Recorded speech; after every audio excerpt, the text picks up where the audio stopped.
एक वन में बरगद के पेड़ की ऊंची डाल पर एक घोंसला था, जिसमें गौरैया का जोड़ा रहता था। दोनों दिन भर भोजन की तलाश में बाहर रहते और शाम ढले घोंसले में आकर आराम करते थे। दोनों ऋषि ऋषि अपना जीवनयापन कर रहे थे।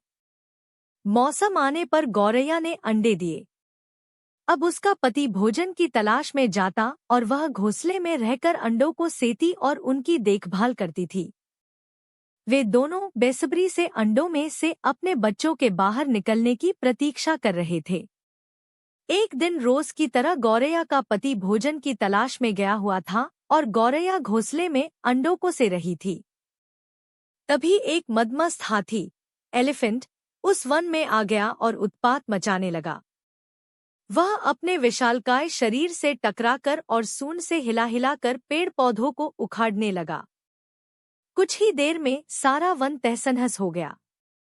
आगे बढ़ते बढ़ते वह उस बरगद के पेड़ के पास पहुंचा, जहां गौरैया का घोंसला था।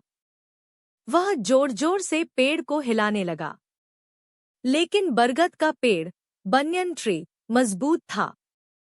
हाथी उसे गिरा नहीं पाया।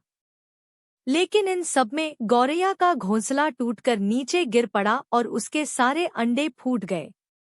अपने बच्चों की मृत्यु पर गौरैया विलाप करने लगी।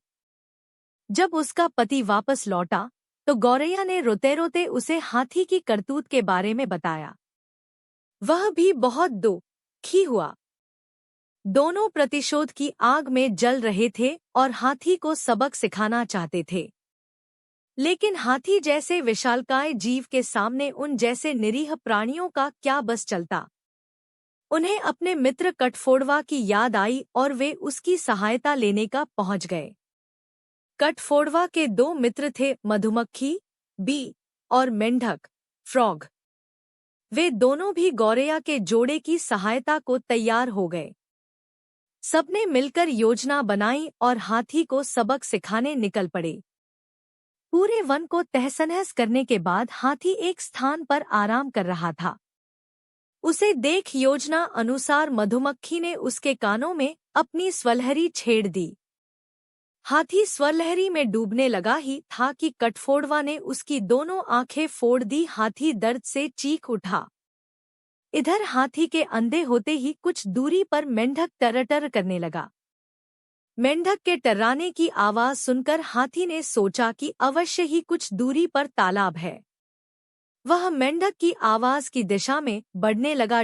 योजना अनुसार मेंढक एक दलदल के किनारे बैठा टर्रा रहा था। हाथी तालाब समझकर दलदल में जा घुसा और फंस गया।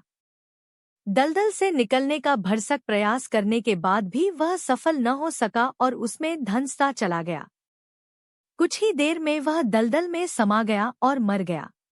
सीख: एकजुटता में बड़ी शक्ति होती है। एकजुट होकर कार्य करने पर कमजोर से कमजोर व्यक्ति भी बड़े से बड़ा कार्य संपन्न कर सकता है।